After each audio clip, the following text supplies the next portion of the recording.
Hi, welcome to the window presentation variation. Today is today number 2.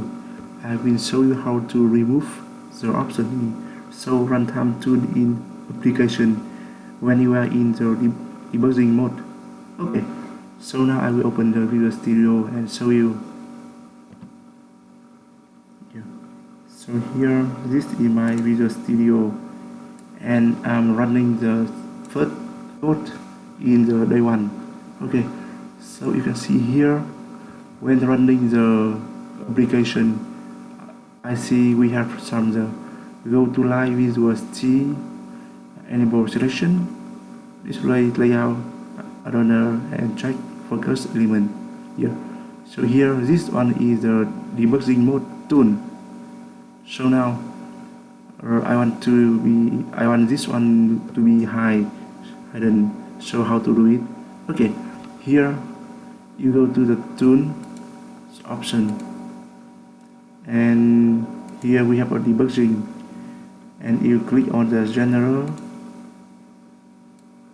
and under this of the enable UI debugging tool for SAM.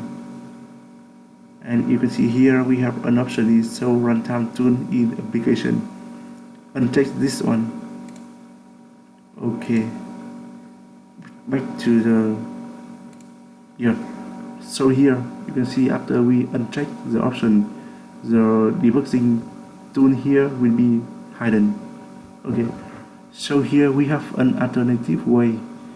You can see here in the line in the left hand I have a live visual tree.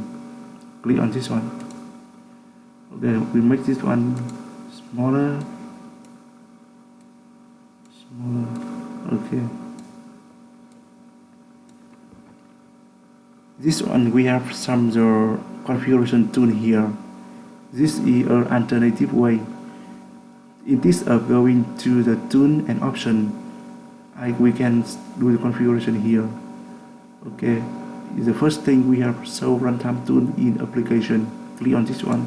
Yeah, so you click on this one here, it will automatically display the debugging tool here, and otherwise when you uncheck this one it will be disappear. Okay, so here I hope this video will be helpful for you, and thank you for watching. Bye bye and see you later.